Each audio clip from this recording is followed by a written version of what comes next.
This is a quick discussion of the settings of the Arturia Microbrute. This is a real analog synthesizer. It's semi-modular, which means that you can't take all of the components out like a normal modular synth, but you can use patch cables to change the routing and to add modulation.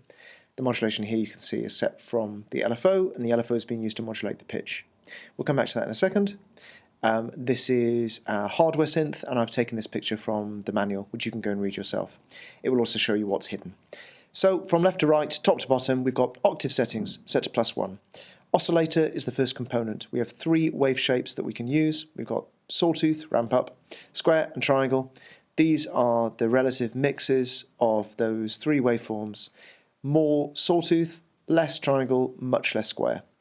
We've got ultrasaw. Ultrasaw is Arturia's proprietary name for supersaw.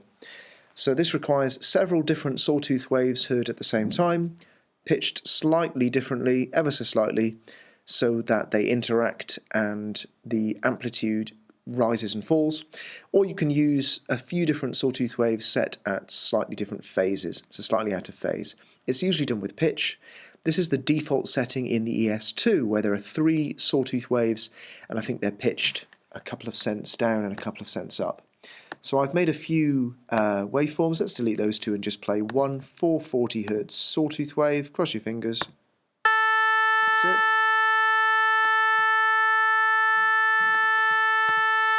Simple. And if I play another one which is 441, and actually if I just make the release 441, then it's subtly different pitch, and you'll see and hear the phase interference, the constructive and the destructive interference.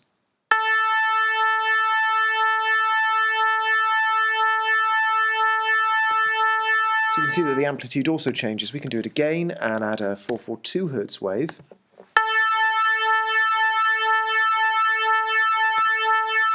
So you can hear several waveforms, slightly different pitches or slightly out of phase, and they sound a bit metallic. It's quite useful for lead sounds. That's the ultrasaw, or supersaw in other synths. The pulse width knob controls the pulse width of this wave. So actually, I said it was a square wave. It's not, is it? It's a pulse wave. It can be a square wave, maybe on this side. And as you turn it around, the pulse width changes to make a pulse wave of varying pulse width. Filter section, we have a low pass, band pass, high pass filter with customizable resonance, which is set quite high at the moment. Our cutoff frequency is set quite low. I wonder if that's because we have an envelope amount control here. So, envelope. Envelope is a source of modulation. Here is our envelope. The envelope amount, this will control how much the envelope is used to modulate the cutoff frequency. This is very common in a filter stage to have modulation from an envelope source. We've got rather a lot of modulation. The amount is quite high. We can also have a negative amount. So our obvious envelope shape is this. If it's negative, it's exactly the same but minus, so it will start at high amplitude, and then it will decrease to minimum, and then it will raise to the sustain level, and then at the final stage it will increase to maximum again. So it'll be exactly reversed. That's what negative means. It's normal to have it on positive and have the normal envelope shape. As well as this, we have keyboard tracking. Keyboard tracking is a bit difficult, so I found this definition. Normally resides near the filter section of a synth. Its function is to influence the cutoff frequency, typically of a low-pass filter, to adjust for the note being played. So it automatically changes the cutoff frequency. You won't see this turn, but it automatically changes it based on the pitch of the note that you play, if it's high or if it's low. So if it's a high note and it's up here somewhere on this cutoff frequency, maybe over here, then it will actually increase the cutoff frequency for that note so that you can still hear it, or so that the timbre is maintained. The explanation in this document goes on to say that acoustic instruments sound brighter at higher pitches, so you can use this to emulate the sound of acoustic instruments. From my perspective, this key follow, keyboard tracking, keyboard follow, or just key or key scaling, this is what it looks like in RetroSynth in Logic. This is useful for maintaining the timbre of a synth over high notes and low notes when you have a cutoff frequency applied and some kind of filter. You don't want the low notes to sound really bright and the high notes to sound really warm. You want a reasonably stable sound across the entirety of the keyboard generally. As we continue, we have the modulation matrix. This is a representation of a patch cable. Sorry, it's not a very good one. So the LFO over here is being used to modulate the pitch, or you could unplug this patch cable and use it to modulate the filter or the pulse width. You could even use patch cables that interlock in order to, or a splitter to send the CVs, the control voltages from LFO to several of these at once.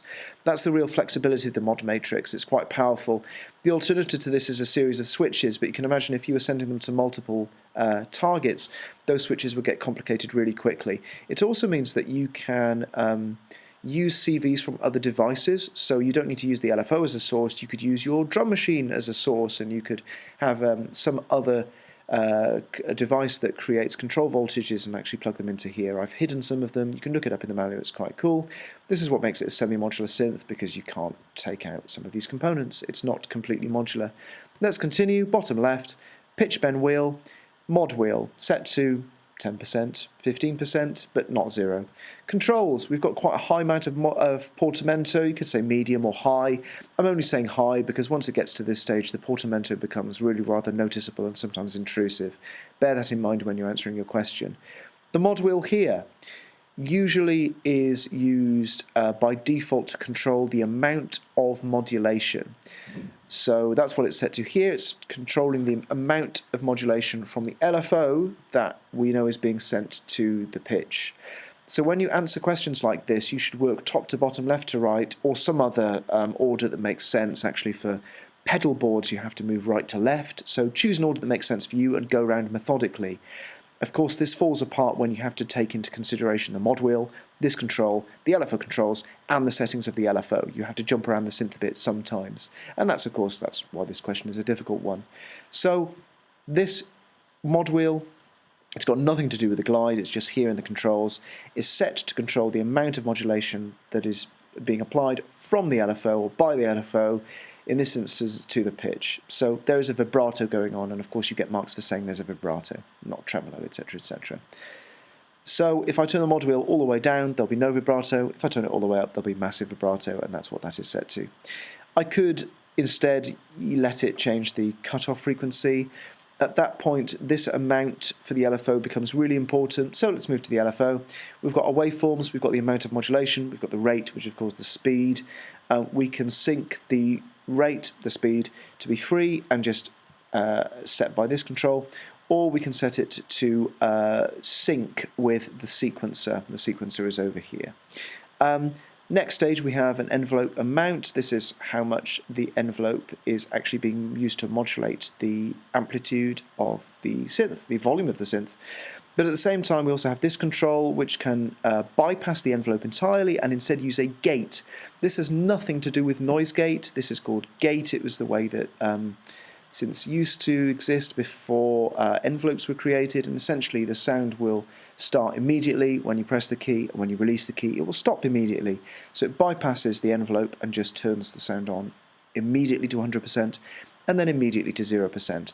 You still get marks for discussing the envelope controls. You could say for a pad, I think this attack is appropriate or inappropriate, blah blah blah. But you then would have to say, well, I think the VCA is set to gate, so this actually doesn't change the sound in a meaningful or audible way. Here's the sequencer, so we also have a pattern sequencer. This will play, it looks like 8 stored patterns. I'm not sure what that underlining is for 3, but you'll have to look it up. Here's the rate control. We can record it, press notes in, and it will play those notes back in a pattern. And that is all of the controls of this Arturia Microbrute.